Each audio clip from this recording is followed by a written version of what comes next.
So this is important for us to be together, and transatlantic relations are extremely important. What do the problems in the Russian banking sector mean for Ukraine and security in Eastern Europe? Well, we clearly understand that it's not only the battlefield where Russia needs to be pressured. It's also the economy, it's also the society, because only internally the change can come in Russia.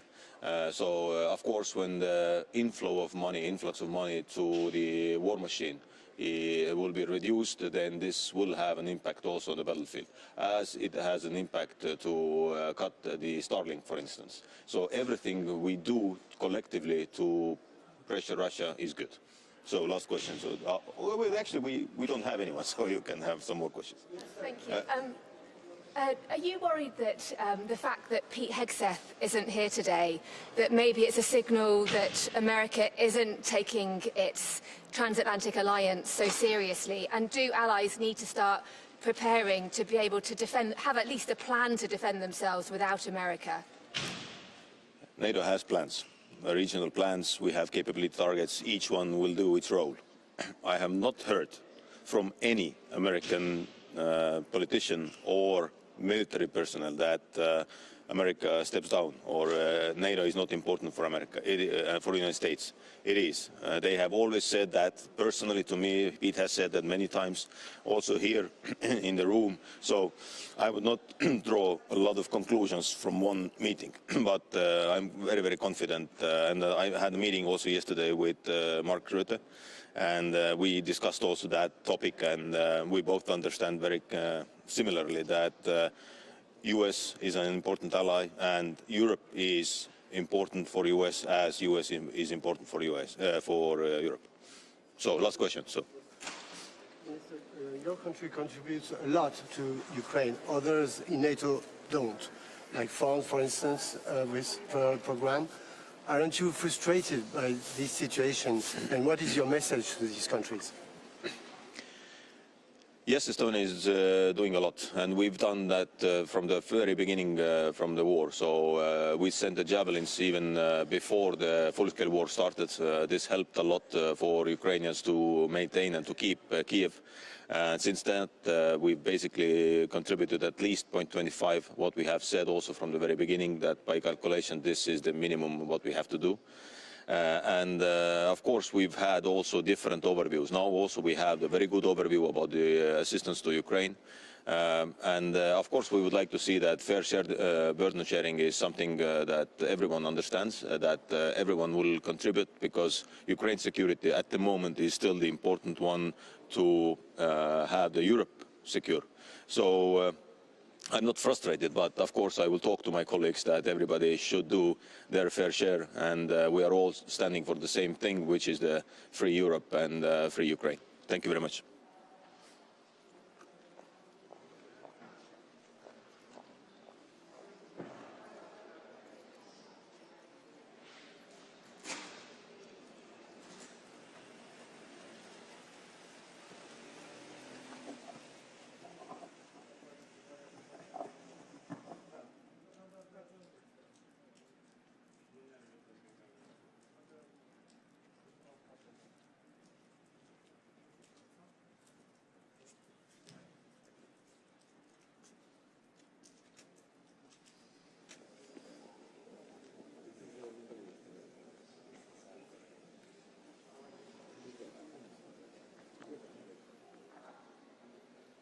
So, good morning. I'm Mykhailo Fedorov, Minister of National Defense in Romania and the Vice Prime Minister for the Romanian government.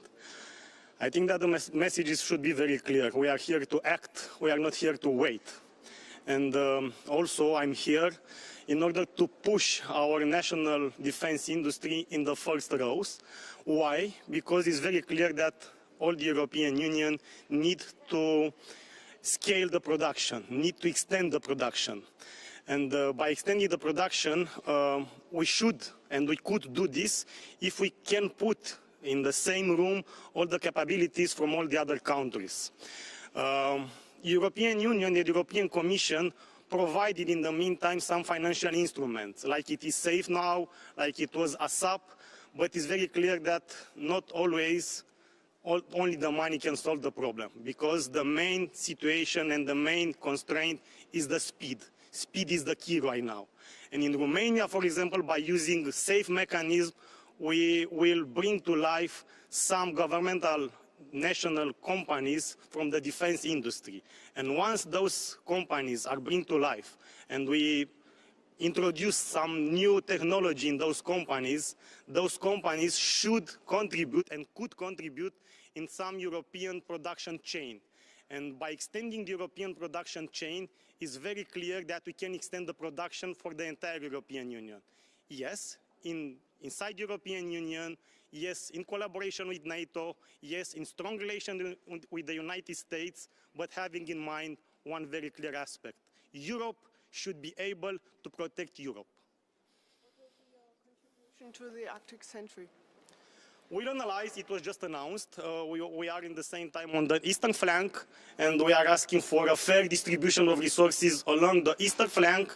We know how the situation was with Russia on our territories, and I think it's very important to protect the entire border, also the north, also the east, and contributing with everything we can in the zones where the situation is more stringent for those countries. So I think it's a good thing that it was announced that North-centric.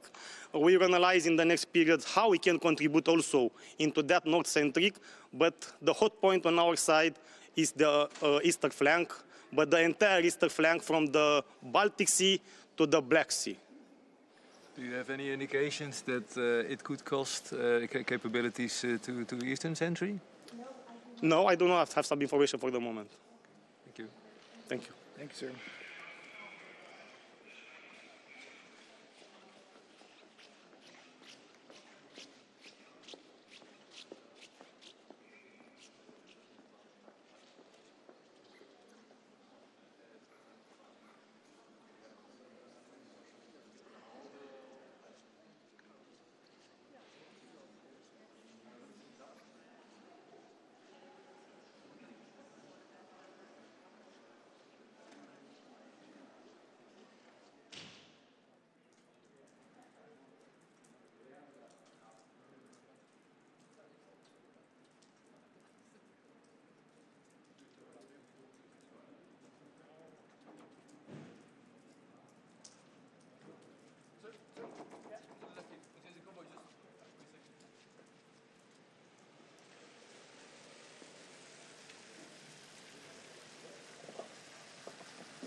NATO-Treffen.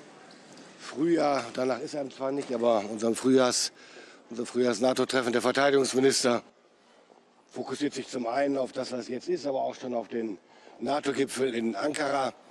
Und die NATO-Länder haben in den letzten 1,5 Jahren deutlich nachgelegt, gerade die Europäer, was ihre Rüstungs- und Verteidigungsausgaben angeht.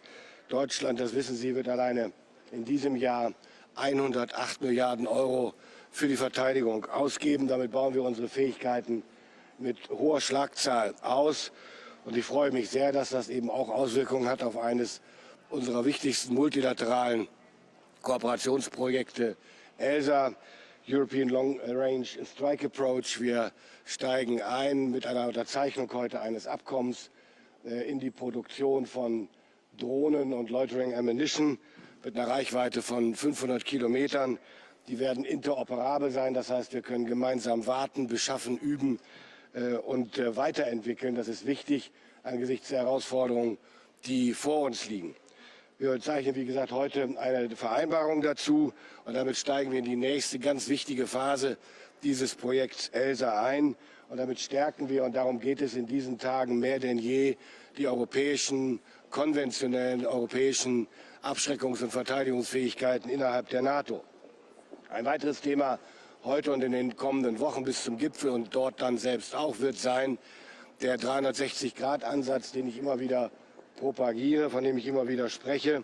Ich glaube, es wird Zeit, dass wir unsere Radarsysteme der NATO in alle Himmelsrichtungen ausrichten, ohne dabei zu vergessen, dass Schwerpunkt natürlich die Ostflanke der NATO bleibt. Daran führt kein Weg vorbei.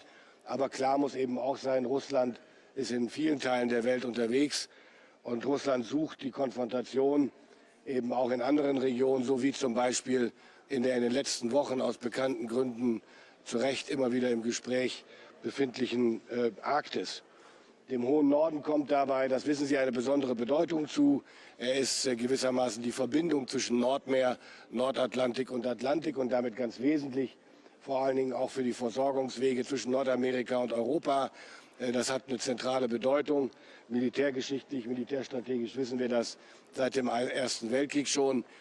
Und die Tatsache, wer ist hier unterwegs, wer sichert für sich oder gegen andere diese Routen, ist von zentraler Bedeutung für die NATO-Staaten.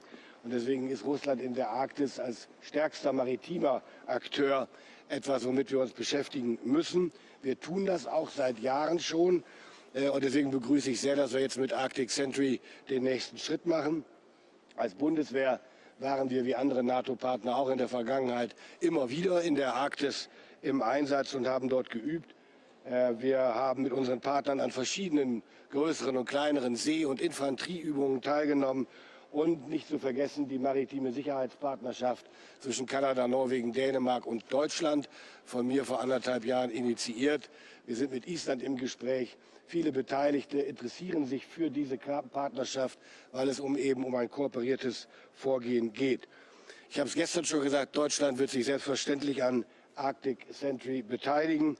Wir haben dabei auch einiges zu bieten, wie Sie wissen, vom Seefernaufklärer P8 Poseidon, A400M, U-Boote, Fregatten, Eurofighter oder eben auch unsere Fähigkeiten zur Luftbetankung. Dann habe ich noch eine Mitteilung zu machen. Wir schauen heute nicht nur auf den NATO-Gipfel, meine Damen und Herren, sondern auch noch ein bisschen weiter. Sie wissen, dass im September die Spitze des NATO-Militärausschusses gewählt wird. Ich freue mich sehr, dass wir als Bundesrepublik Deutschland mit Generalinspekteur Carsten Breuer einen exzellenten Kandidaten für diesen Ausschuss haben. Gerade jetzt hat dieser ohnehin schon wichtige Vorsitz besondere Bedeutung. Und Deutschland und Europa haben in der NATO in den vergangenen Jahren erkennbar deutlich mehr Verantwortung übernommen. Und auch dafür steht General Carsten Breuer. Er hat in den vergangenen Jahren einen wesentlichen Beitrag dazu geleistet, die Verteidigungsfähigkeit Deutschlands voranzubringen. Ich arbeite ausgezeichnet mit ihm zusammen, sehr vertrauensvoll. Wir haben gemeinsam den Aufwuchs der Streitkräfte gewährleistet und die Fortschritte erzielt bei der Ausstattung der Soldatinnen und Soldaten. Auch hierbei war er ein wesentlicher Antreiber innerhalb der NATO.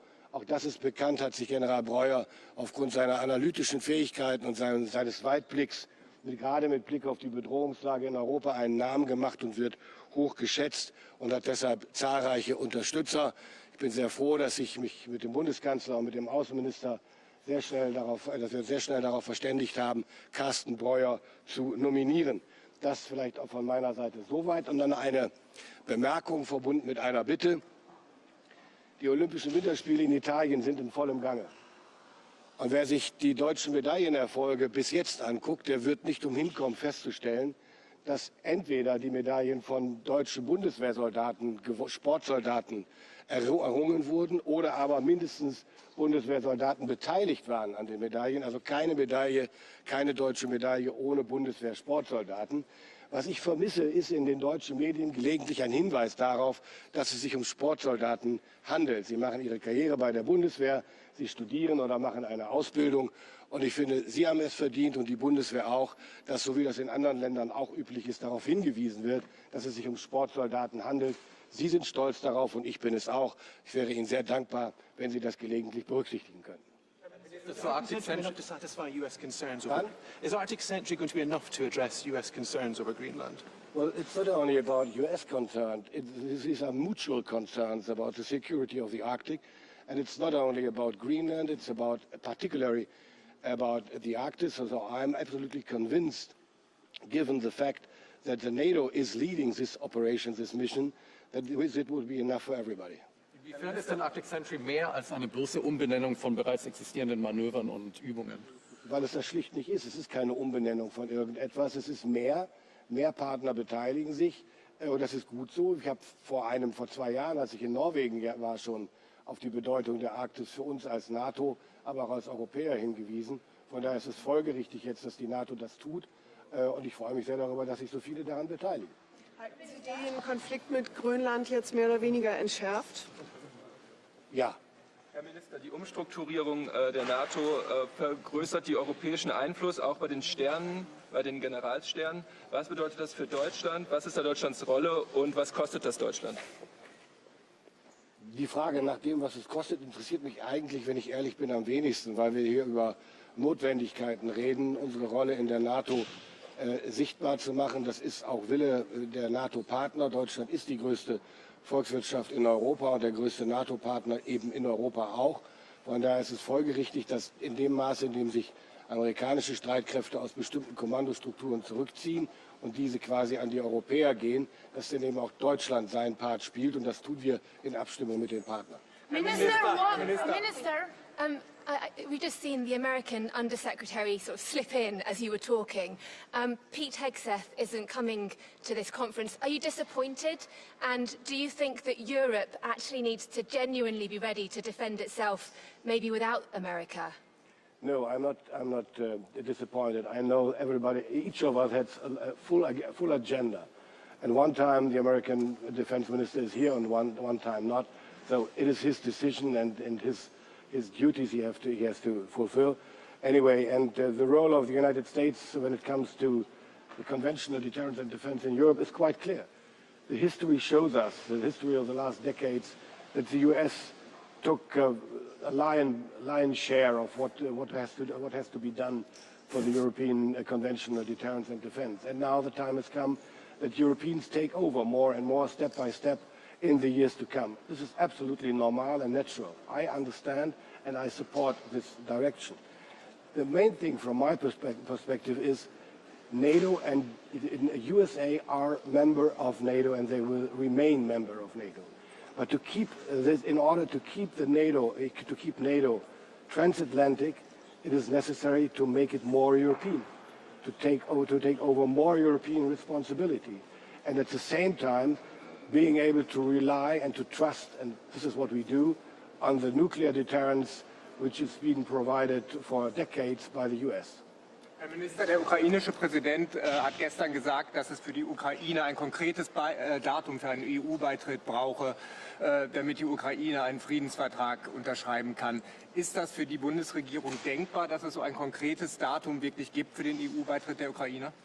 Ein konkretes Datum ist immer denkbar, aber welches soll das sein? Also darüber wird zu reden sein, das macht man nicht zwischen Tür und Angel. What are your expectations of today's UDCG meeting? My expectations are quite clear. We need more support for Ukraine. What we are seeing in Ukraine is attacks by Russia, which has nothing to do with military strategy. It's just terrorism against the civilian population of Ukraine. So it is necessary to ramp up the support for Ukraine in terms of self-defense, priority 1, and self-defense, priority 2. So this is what we need to talk about today.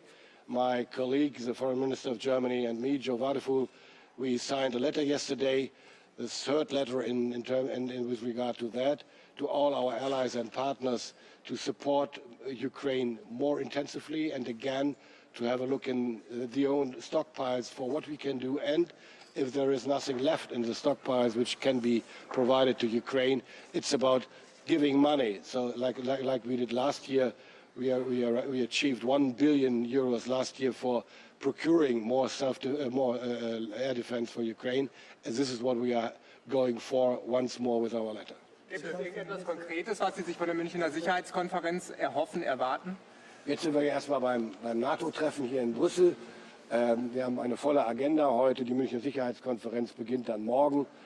Ich freue mich, viele Kollegen aus der ganzen Welt wiederzusehen und hoffe auf eine gute Atmosphäre, die ganz klar adressiert, worauf es jetzt ankommt. Nämlich, dass die Welt, die demokratische Welt, die Welt, die sich der internationalen regelbasierten Ordnung verpflichtet fühlt, geschlossen bleibt, sich nicht auseinandertreiben lässt und ein klares Commitment abgibt zur Sicherheit aller.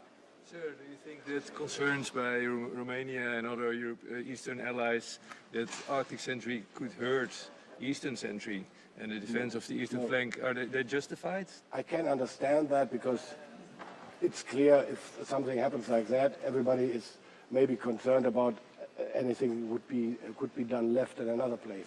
But there's no reason for that. These are different operations, different missions, and each of them will be fulfilled. Vielen Dank für Ihre Fragen. Thank you. Good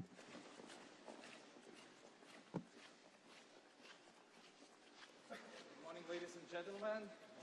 Lithuanian Minister of National Defense, Mr. Robert Askonas.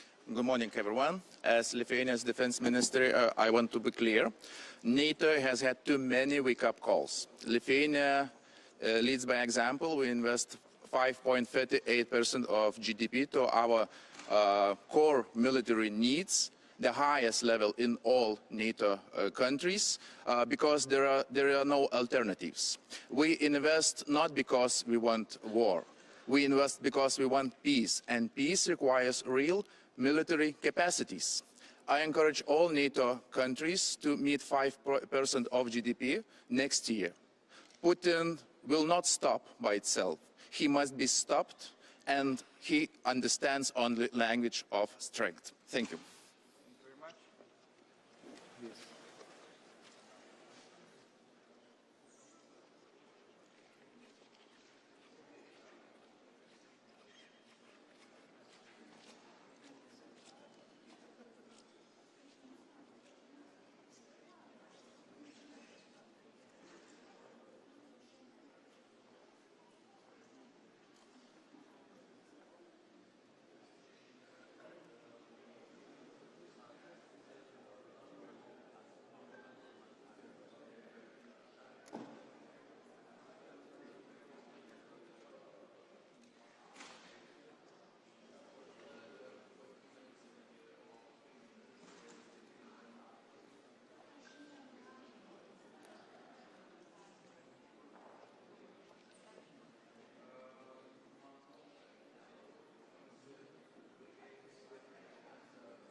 morning to see you all, and let me, by way of introducing, say, hey, I'm really looking forward to today's meeting with the defense ministers. It will be very much about the implementation of what we decided in The Hague, ramping up Canada and Europe when it comes to defense spending, across the alliance, making sure that the defense industrial base is producing the output we need to be able to deter and defend ourselves. And obviously Ukraine, where you just heard the good news from John Healey, the UK Defence Secretary of Defence, announcing £500 million in air defence, both bilateral and Pearl, for Ukraine. And this is really important because Ukraine, as you know, they are really staunch, they are fighting back, but they are also still hit with missiles, etc., on their civilian infrastructure and innocent civilians. So this is important. But what you see overall is a picture of Canada and Europe stepping up, spending billions more on defense, ramping up the defense industrial base, keeping Ukraine strong. So I think this is very important. We will take stock today and then chart out the course towards our summit in The Hague. So I take a few questions because we will see each other later today at the press conference. Sir. Secretary General, there's Arctic Sentry, Baltic Sentry, Eastern Sentry, Steadfast Dart. Norway is doing a cold response. Has there ever been so many NATO exercises planned in such a precise period of time as we're seeing right now? Well, thank you for that question, because I'm not sure it is more than, let's say, 10 or 20 years ago, but it clearly shows you that the threat is there. The long-term Russian threat is there. And we should not be naive, by the way, about China. And when it comes to the Arctic, it is not only Russia. It is also China. We know that sea lanes are opening up, so we have to defend the Arctic and bring together all these various initiatives. And then charting a way ahead, making sure that we identify the gaps which are there, and then making sure that we can fill the gaps, and taking into account all the latest technologies through our Allied Command transformation. There's exactly evidence that NATO as a whole, the US, Canada, the European allies, are working hand in hand together to make sure that we defend every inch of NATO territory. Yes, sir. You said yesterday that the US administration is fully aware of the situation in Ukraine. Yes. So aren't you a bit frustrated by the lack of pressure this administration is putting on? I think that is not fair. Of course, you can ask me any question, but I think the statement within the question is not fair. The US is putting every pressure on Russia, as the Europeans are doing, through the sanction packages. Look what has been happening with Lukoil and Rosneft and all the other stuff the US is doing. The US is still delivering crucial air defense and other lethal weapons into Ukraine through this Pearl program, so paid for by Canadian, European allies and partners. And the US is leading the peace effort. And there is only one country, the most powerful nation on earth, the US, which can do that under the leadership of President Trump, breaking the deadlock with Putin, getting the peace process going. So I really think the US is doing exactly what we need when it comes to Ukraine. Greenland question off the table now.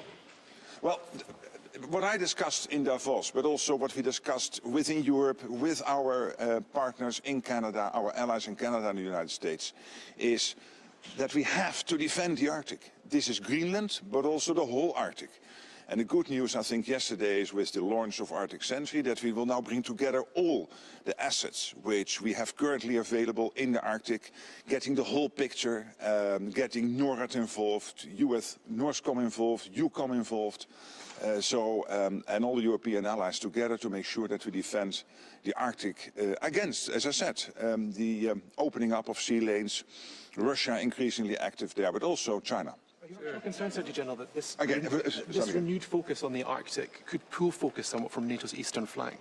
No, NATO is so strong that we can do both, and we have to basically have a 360-degree approach to any threat against NATO territory. And Eastern Sentry, making sure that our eastern flank is secure and strong, and we have seen the drone incursions in Poland early September. We have seen what happened in Estonia a couple of weeks later in September with the Mykh from Russia into Estonian airspace. So we have to make sure that we defend every inch of Allied territory. So Eastern Sentry is important, Baltic Sentry, making sure that we protect the undersea sea cables and critical infrastructure, but of course also the Arctic.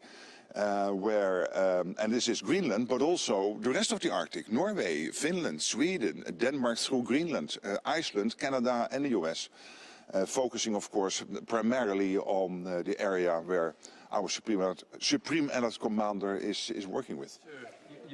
European allies are buckling up now for a while for the US posture review. Do you think Bridge Colby today will have a reassuring message that it won't be as bad, as big, as fast as expected? Well, what I see happening over the last year is the US and Bridge Colby has been important here because he has always been an advocate of Europe stepping up.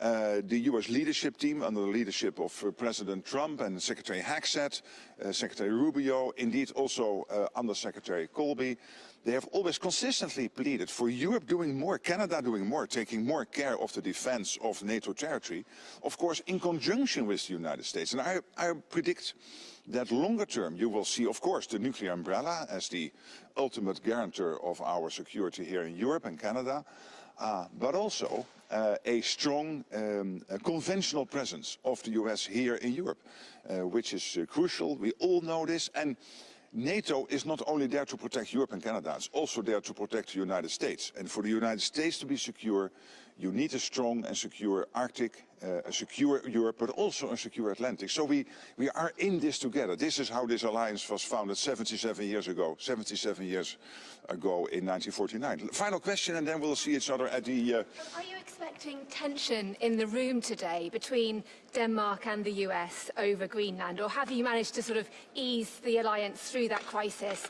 And are you disappointed that Pete Hegseth isn't coming? Is that a signal that the US actually isn't that interested in its transatlantic bond? Well, on the first question, what I'm seeing is that as an alliance, we came together to discuss this threat assessment when it comes to the Arctic, which is, yes, Greenland, but also the whole of the Arctic area, so including our new members, our new allies from Sweden and Finland, who bring a lot of experience when it comes to this. Take Norway, which has been in the alliance for so long, I think from the start, if I'm right, but Norway bringing this incredible experience and knowledge when it comes to the protection of the high north. I know this because Dutch Marines have always been training there, so not personally having that knowledge, but my brother and knowing my friends who were training there in cold weather conditions. So we have that collective experience in NATO that we have to defend the Arctic. This is what the Greenland discussion was about, but also the wider Arctic discussion is about. And I think with Arctic Sentry and the trilateral talks ongoing between Greenland, Denmark and the United States, this is all important to make sure that we prevent Russia and China from getting access, but also to protect the whole region. And when it comes to Secretary Hagsett, I mean, I'm in regular contact with him and all the senior officials in the United States. Of course, the American president, #1, the overall leader of the US, but also his whole foreign leadership and defense Secretary of War leadership team. But hey, they have to take care of the whole world. This is the United States. NATO is very important, but there is also the Western Hemisphere. There's also the Indo-Pacific. I totally accept it, agree with it. And I had dinner last night with Bridge Colby. I think he has been a consistent voice of, hey, Europe, do more.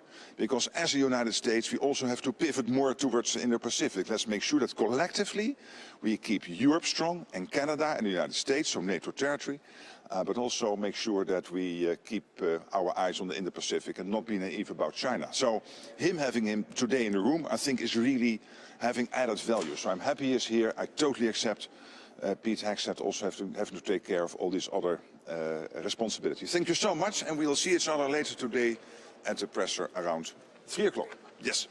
Thanks. Bye.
let's start with the handshake. Okay.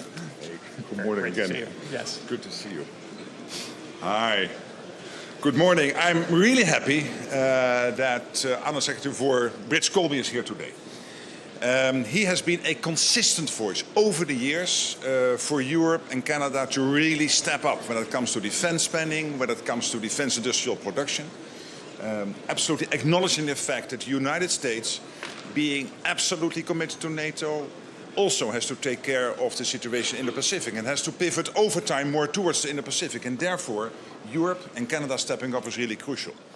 Of course, since President Trump was re-elected, the whole American leadership team, under the leadership of President Trump, has been pleading with NATO and European and Canadian allies to do more. And the good news is, the billions are coming in.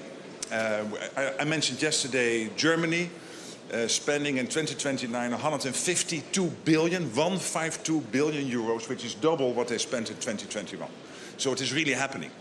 And that's crucial. So President Trump's leadership, Secretary Hegseth's leadership, your leadership in all of this is highly recognized. We are very happy to have you here today, sir, in the meeting, and we are really anxious to listen to you and have a great discussion. But again, thank you for coming. Thank you. Thank you, Mr. Secretary General. It's an honor to be here to represent the Department of War and Secretary Hegseth.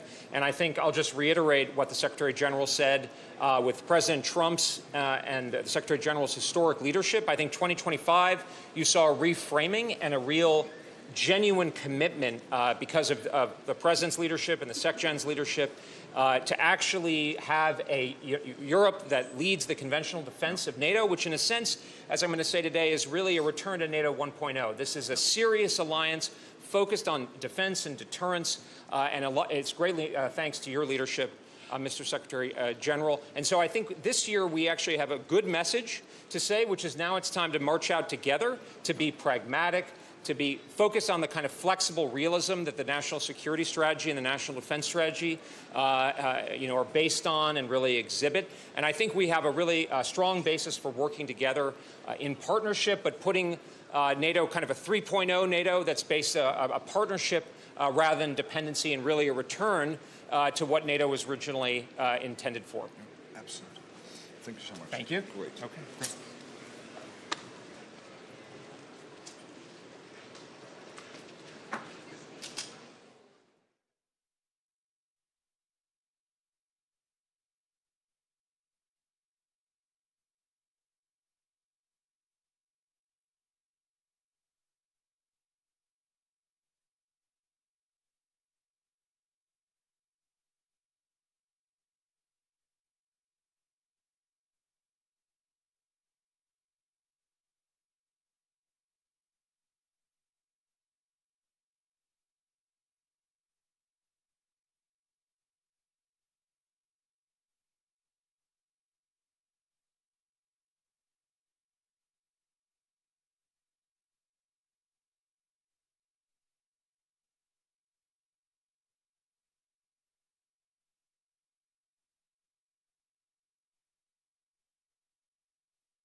Good morning.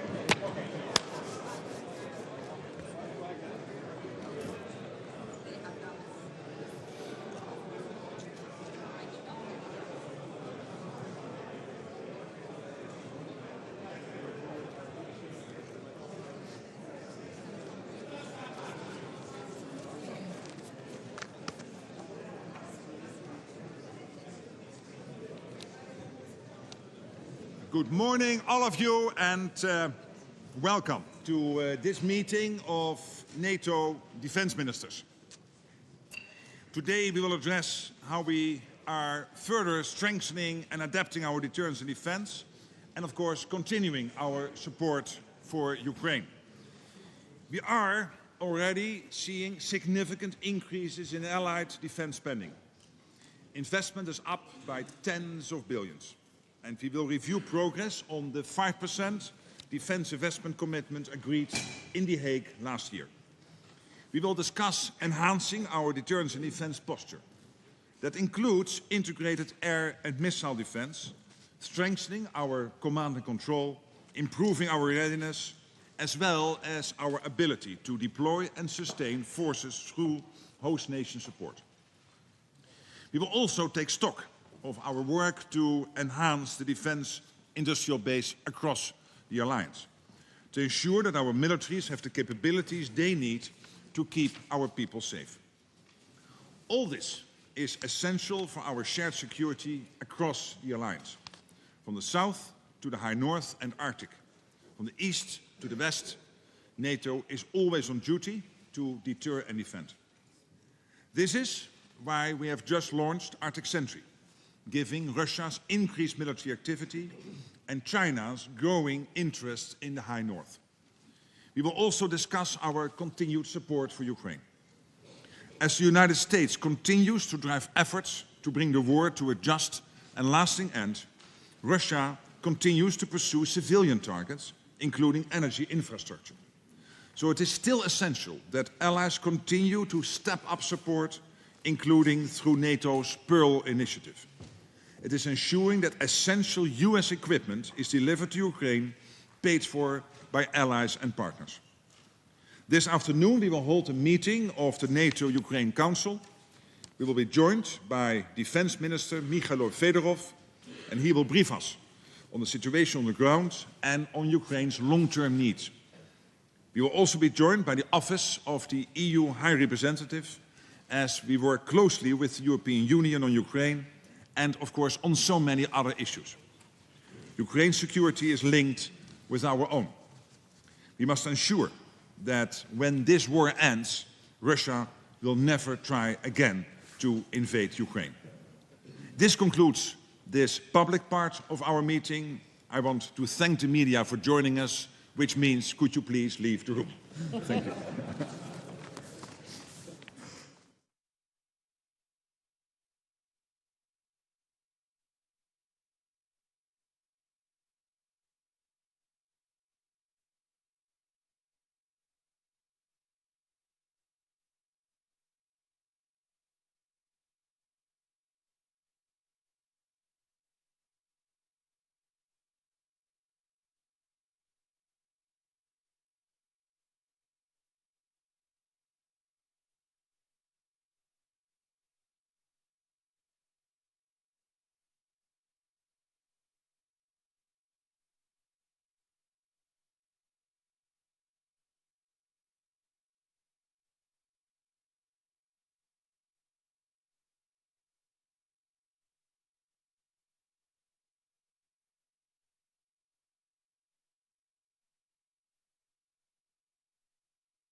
This is Channel 1, the English translation.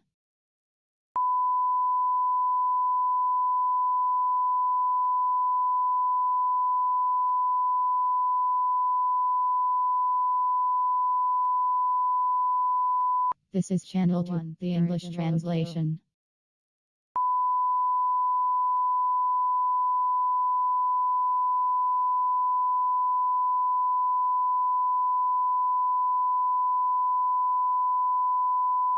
This is Channel 1, the English translation.